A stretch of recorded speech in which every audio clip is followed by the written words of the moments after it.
Je suis Fatoumata. À 62 ans, mes genoux ne sont plus les mêmes, mais ma dignité reste non négociable. Je vis dans un petit appartement dans le 18 arrondissement de Paris, près de Montmartre, mais loin du faste que la plupart des gens associent à la ville. L'odeur du café brûlé se mêlait au bruit de la bouilloire chaque matin. Ma routine était simple et familière. Arroser les petits fuchsias sur le porche, préparer un couscous pour le dîner et attendre que le téléphone sonne. Mais ce qui suivit, c'est le silence des autres. Je pensais que vieillir, c'était être plus calme. Mais ce qui suivit, c'est le silence des autres, en particulier celui de ma fille, Sandrine. Sandrine était mon soleil. Quand elle était petite, je l'emmenais à la place des Abbesses et nous achetions des crêpes à la Nutella. Elle a ri la bouche pleine de chocolat. J'étais mère célibataire, fraîchement arrivée de Côte d'Ivoire, travaillant 20 heures sur 20 comme couturière dans un atelier du Marais pour m'assurer d'avoir la meilleure école. Mon amour pour elle était le genre d'amour dont on ne parle pas, on ne mesure pas. C'était ma foi silencieuse. Mais les choses ont changé quand elle a commencé à aller à l'université et, encore plus, lorsqu'elle a rencontré Philippe. Philippe venait d'une famille d'avocats de Neuilly-sur-Seine, dans l'ouest aisé de Paris. C'était le genre de famille qui, en lui serrant la main, semblait mesurer le tissu de ses vêtements, l'origine de son accent et le poids des comptes en banque. Ils sourirent, mais c'était le genre de sourire qui fait mal. Sandrine était absorbée par ce monde de dîners formels, de voyages à Courchevel et de l'idée que sa vie devait être un conte de fées européen où il n'y avait pas de place pour un passé simple. Pour une mère couturière, elle a commencé à m'appeler moins souvent. Nos conversations sont devenues courtes et remplies de demi-mots. Elle parlait de « notre nouvelle vie » d'une manière qui m'excluait de l'expression. Mais j'ai compris ce qu'elle voulait dire. La maison n'était plus à moi. Un jour, Sandrine m'a invitée à prendre un café. Elle était radieuse, portant une robe de créateur que je ne pourrais jamais acheter. Elle m'a montré la bague de fiançailles. Elle était belle, grande et brillante sous le soleil parisien. Le cœur de ma mère bondit de joie. J'ai réfléchi à qui j'inviterais. Je pensais à la robe que je coudrais, quelque chose de simple mais digne, un boubou de soie. « Maman, c'est officiel », dit-elle en souriant, mais le sourire était forcé. Nous allons nous marier en septembre, au château de Villette, près de Paris. Le château de Villette, je le connaissais. Une propriété imposante et luxueuse, avec 2 jardins de style français. C'était le cadre parfait pour l'histoire que Sandrine voulait raconter sur elle-même. Quelle bénédiction, ma fille. J'ai pris sa main. Je ferai de mon mieux pour aider, quoi qu'il en coûte. Elle retira subtilement sa main et regarda sur le côté. C'est de ça que je veux parler, maman. Elle s'arrêta. Son téléphone sonna, c'était Philippe. Elle l'ignora et s'éclaircit la gorge. Philippe et ses parents, Laurent et Nadège, ont une très spécifique aux invités. C'est un mariage professionnel, plus qu'un mariage familial, tu vois. Le parrain est le partenaire de son père. La marraine est la cousine de Philippe qui travaille à Bruxelles. Je lui ai fait signe, espérant qu'elle irait droit au but. La vérité, c'est que vous ne serez pas sur la liste principale des invités. Le monde s'est effondré. Elle n'a pas dit « je t'aime ». Elle n'a pas dit « je suis désolée ». Elle a dit « tu ne seras pas sur la liste principale ». J'ai senti le sang couler sur mon visage. La gorge se referma. Je ne pouvais pas parler. Je n'ai pas crié. Je n'ai pas pleuré devant elle. Je n'avais pas besoin d'élever la voix. J'ai utilisé le silence descriptif. Les parents de Philippe m'ont dit « Sandrine continua », sans me regarder dans les yeux, essayant de justifier l'injustifiable. Ils ont dit qu'il valait mieux garder l'événement homogène pour la presse et les investisseurs. C'est plus professionnel. Homogène. J'ai compris. Homogène signifiait blanc, riche et européen. Moi, Fatoumata, avec ma peau noire et mon accent, j'étais la note dissonante du piano qu'elle jouait. J'étais l'humiliation publique. L'échelle de l'humiliation ne faisait que commencer. Mais réussis-je à murmurer, la voix rauque. Je suis ta mère. Je t'ai mis au monde. Oui, maman, bien sûr que ça l'est. Et tu auras un dîner pour mes amis, un plus petit, après la lune de miel. Autre chose, intime, juste toi et moi. Mais le grand jour, au château. Je ne veux pas que les parents de Philippe voient notre véritable origine. Cette phrase m'a déchiré de l'intérieur. Notre véritable origine. Elle avait honte de moi. J'ai souri, mais pas du regard. Pas avec les yeux. Je me suis levée, j'ai pris mon sac à main et j'ai laissé un billet de 20 € sur la table. Je n'ai pas dit un mot. Je savais que toute dispute ferait d'elle la victime. Je préférais partir en silence. Je devais garder ma dignité rachetée. J'avais besoin d'une vengeance silencieuse. Ce jour-là, j'ai compris. Le silence est le son de la victoire. Mais la victoire était encore loin. Je suis rentré chez moi dans mon petit appartement. Je n'ai pas pleuré de colère, j'ai pleuré de douleur. Douleur pour trahison familiale, pour le fils ingrat, ou dans ce cas, la fille ingrate. À ce moment-là, j'ai juré que Sandrine aurait le mariage qu'elle désirait, mais que le prix de son ingratitude serait payé en public, avec justice morale. Je me suis assis dans le fauteuil. J'ai pris la liste de contacts. J'avais une économie, fruit d'années de travail acharné, de nuits blanches à coudre des robes de mariée pour d'autres femmes, rêvant du jour où je ferais celle de ma propre fille. Maintenant, je ne ferai pas la robe. Je ferai le mariage. Mais Sandrine ne pouvait pas savoir. Elle avait besoin de ressentir la honte avant de comprendre pourquoi. J'avais besoin d'un secret bien gardé. J'ai appelé Aïcha, ma nièce, une femme d'affaires expérimentée qui vivait à Lyon. Aïcha, ma petite, j'ai besoin d'une faveur qu'on ne peut pas refuser. Un grand secret. La voix de la confession, comme si je racontais l'histoire à un ami proche, était sur le bout de ma langue. Ma fille se marie au château de Villette. Ils ont la liste des fournisseurs. Je veux tout payer. Absolument tout. Et je veux que ce soit un secret. Un anonyme complet. Aïcha hésita. Mais, tante Fatou, pourquoi? Elle t'a humiliée, tu devrais juste l'ignorer. Non, je suis sa mère. Et je veux qu'elle ait le mariage dont elle rêvait. Mais je veux qu'elle comprenne que, sans la véritable origine qu'elle cache tant, son rêve ne se réaliserait jamais. C'est une leçon, Aïcha. Une leçon de dignité. Aïcha, qui me connaissait depuis que je n'étais qu'une couturière rêveuse, comprenait le poids de ces mots. Elle ne m'a plus questionnée. Nous le ferons. L'argent viendra d'une société écran que j'utilise pour le conseil. Personne ne retrouvera jamais la source. Personne. Et ainsi, mon plan de vengeance silencieuse, la justice morale que je désirais tant, commença. Je n'irai pas au mariage. Mais ma présence, déguisée en générosité anonyme, se trouvait dans chaque verre de cristal, dans chaque arrangement floral, dans chaque note de l'orchestre. Je serais l'ombre qui soutenait la scène. J'ai attendu patiemment. Le temps était mon plus grand allié. J'ai regardé Sandrine se préparer pour le mariage. Elle m'appelait pour parler des cadeaux qu'elle recevait, de la lune de miel à Bora Bora. Elle m'a serré dans ses bras et, en même temps, a caché le poison dans ses paroles. Elle n'a pas ressenti le besoin de m'inviter, car je n'étais pas important pour la série. J'étais juste la maman qui s'occupait des fleurs si elle le demandait, ou la maman qui payait un petit gâteau. Mais je finançais tout l'opéra, en silence. Le contraste moral était saisissant. J'étais dans ma maison simple, en train de coudre de petites réparations pour gagner un peu d'argent en plus, et en même temps, je finançais le mariage le plus luxueux de l'année. Je désirais une vengeance morale. Je savais que le moment de la catharsis, justice poétique, viendrait. Je n'avais plus qu'à attendre le jour J. Ce jour-là, son monde s'effondrerait avec la même force que le mien dans ce café, sous son sourire forcé. Le temps passa. Les invitations furent envoyées. Le mien, bien sûr, n'était pas dans la boîte aux lettres. Je savais que la fête serait grande, avec environ 300 invités, l'élite du monde financier et juridique parisien. L'humiliation était totale, mais la révélation, le secret, était en route. Le jour approchait. Sandrine m'a appelé pour parler des cadeaux. Elle parlait des lustres en cristal et des vins français très coûteux qui étaient servis. J'entendais tout avec la voix de la confession, mais à l'intérieur, je sentais la colère et l'indignation maîtrisée. Elle ne savait pas qu'à chaque coupe de cristal qu'elle mentionnait, elle passait mon travail, mes années de sacrifice. Elle sourit, mais c'était le genre de sourire qui fait mal. L'escalade de l'injustice a atteint son apogée lorsque j'ai reçu l'appel d'Aïcha. « Tante Fatou, ils ont un problème au château de Villette », commença Aïcha, la voix basse. Le père de Philippe, Laurent, exigea une mise à niveau de dernière minute au menu du dîner.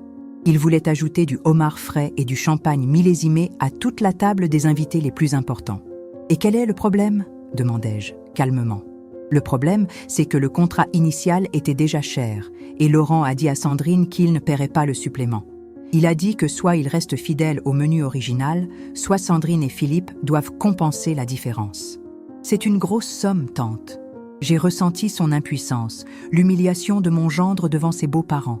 Laurent voulait montrer qu'il avait le pouvoir, qu'il était le propriétaire du parti, ou que ma fille devait se soumettre à sa volonté. Sandrine m'a appelé des heures plus tard, en pleurant. « Maman, le mariage va être un désastre. » Philippe est furieux, et Laurent dit que s'il n'y a pas de homard, lui et Nadège ne s'assièrent pas à la table d'honneur. C'est dommage, maman. Une humiliation devant tout le monde. J'ai ressenti une pause d'impuissance. Il était temps d'agir, de resserrer le nœud coulant. Sandrine, prends une grande inspiration. Ai-je utilisé un ton affectueux? As-tu tes économies? Oui, mais si je paye ça, je devrais annuler la lune de miel. Je ne peux pas. Tu m'as demandé de l'aide avant de m'humilier et de m'exclure de la fête? Demandai-je, la voix douce mais ferme. Un long silence lourd s'installa sur la ligne. Elle savait que j'avais raison. Elle était forcée d'avaler le poison. Je suis désolée, maman. Désolée d'être si cruelle, mais s'il vous plaît, aidez-moi. Je ne peux pas t'aider, Sandrine. Je n'ai pas cet argent, ai-je menti, sans hésiter. Je ne suis que ta mère couturière, celle d'humble origine. Tu dois le résoudre toi-même. Ils sourirent, mais c'était le genre de sourire qui fait mal. Je savais qu'en refusant l'aide, j'ajoutais à la souffrance et à la tension morale de Sandrine, la forçant à affronter la conséquence de son choix. Se marier pour le statut plutôt que pour l'amour, excluant sa propre mère pour impressionner ceux qui la considéraient inférieure. Elle avait besoin de désirer une vengeance morale. Elle avait besoin de ressentir le poids de son erreur. Bien sûr, le même jour, j'ai appelé Aïcha. Payé pour la surclassement. Payé tout, le champagne et le homard. Mais garder l'anonymat comme quelque chose d'inflexible. Le fournisseur ne peut que savoir quel argent provient d'un don inattendu, de quelqu'un qui admire le bon goût du mariage. Aïcha riut. Tante Fatou, tu te surpasses toi-même. Mais c'est un chèque en blanc. Oui, c'est le prix de la leçon. La leçon est que la dignité n'a pas d'âge, et que la loyauté vaut plus que le champagne millésimé. La révélation doit changer le pouvoir de l'histoire. La victime comprend désormais tout, et le public ressent un soulagement. Dans mon cas, la victime était le public, les invités, et moi, la couturière invisible. Le grand jour est arrivé. J'étais chez moi, à 20 km du château de Villette, près de Paris. Je n'ai pas ressenti le besoin de m'habiller. J'étais devant la télévision, regardant une émission idiote, mais je savais exactement ce qui se passait à ce moment-là. J'avais une informatrice, Mariama, la nièce d'une amie à moi, qui travaillait dans la cuisine du château. Mariama était l'actrice de soutien qui a révélé la vérité. Le mariage, selon Mariama, fut opulent. Les invités étaient éblouis par le paysage, le luxe, les arrangements floraux qui coûtaient plus cher que ma voiture. Sandrine était magnifique dans sa robe blanche, à côté de Philippe, qui semblait mal à l'aise. Le tournant inattendu qui change la perception du spectateur est survenu lors du toast. Le père de Philippe, Laurent, prit le micro.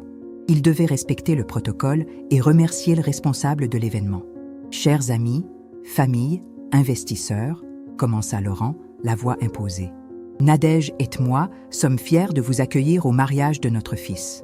Et je dois dire que la fête, l'élégance, tout cela a dépassé nos attentes. » Il fit une pause dramatique. Je savais qu'il se préparait à se vanter de ses propres contacts, mais il a dû se retenir. Cependant, il y a eu une complication financière inattendue il y a quelques jours. Une excellente mise à niveau de dernière minute que, je dois avouer, même nous, avec nos ressources, ne pouvions pas la couvrir immédiatement. Mais le mariage fut sauvé. La tension morale montait. Les invités chuchotaient. Sandrine et Philippe se regardèrent, pâles, incompréhensifs. Le mariage a été sauvé par un bienfaiteur anonyme, poursuivit Laurent, visiblement agacé de ne pas pouvoir s'en attribuer le mérite. Quelqu'un a payé toute la facture, y compris le homard et le champagne que tu bois maintenant. Quelqu'un qui payait tout anonymement. Mariama m'a envoyé un texto, en temps réel. Tante Fatou, vous êtes tout échoquée. Le père de Philippe est furieux, exigeant de savoir qui est cette personne. Je savais que Laurent exigerait de rencontrer le parrain pour lui dire merci. Le méchant serait humilié par ses propres actes. La puissance de l'histoire changeait. Philippe, le marié, se leva, rouge. « Qui est cette personne ?» demanda-t-il, le micro captant sa voix tremblante. « J'ai besoin de savoir qui a sauvé notre mariage. » Laurent, le père, consulta l'organisateur de l'événement, un homme en costume noir qui ressemblait à un billetterier apportant la révélation. L'organisatrice hésita, regardant Sandrine, assise comme une statue. « Monsieur Laurent, le donneur a imposé une condition, anonymat total, sauf que, en cas de demande publique. » Laurent reprit le micro. Il ne pouvait pas perdre la face devant ses partenaires. Il devait respecter le protocole.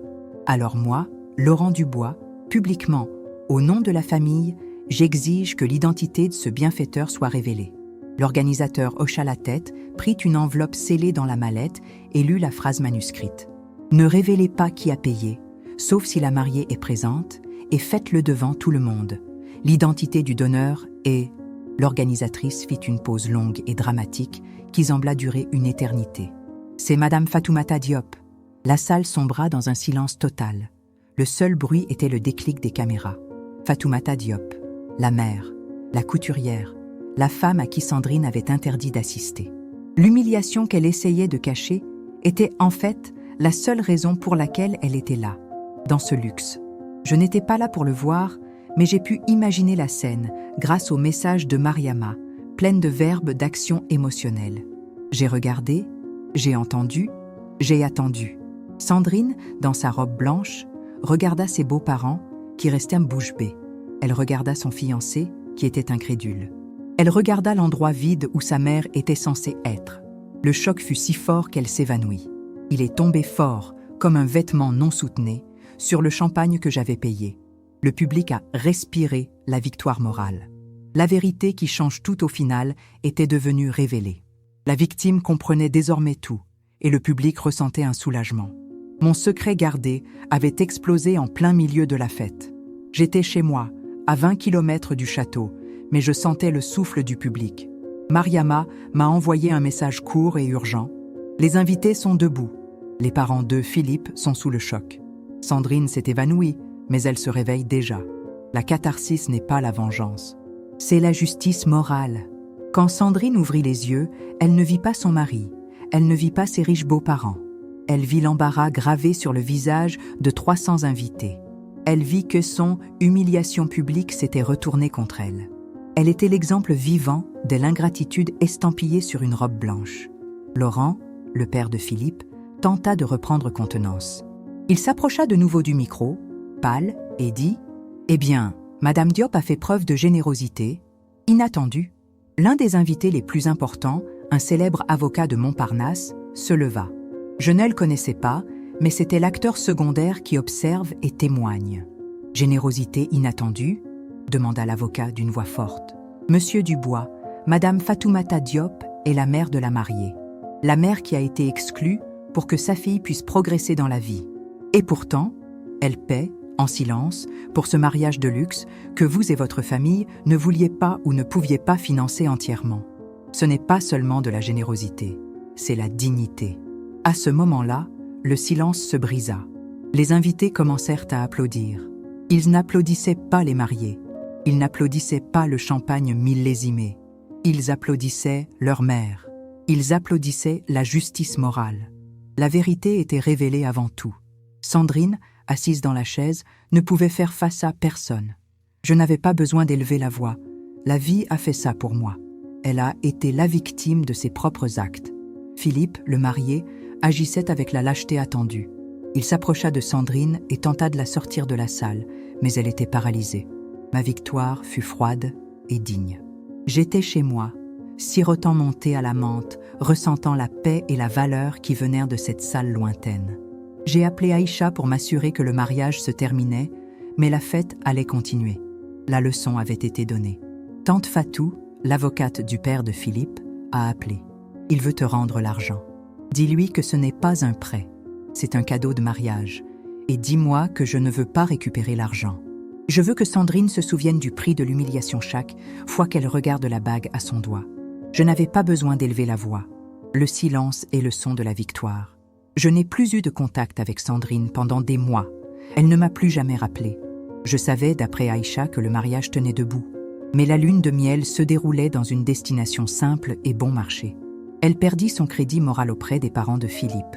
Et cela, pour elle, était la pire punition. Ma blessure émotionnelle universelle, la trahison familiale, commençait à guérir. Je ne cherchais pas la haine, j'ai cherché à restaurer la dignité. Il m'a remercié pour ma générosité et m'a dit qu'enfin, il avait compris qui j'étais.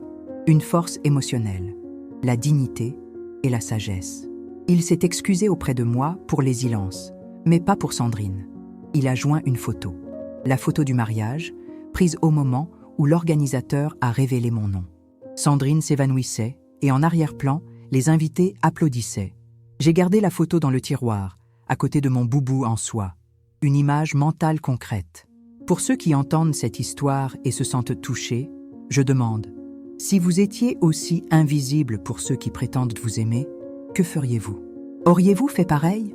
Commentez « respect » si vous pensez que la dignité n'a pas d'âge.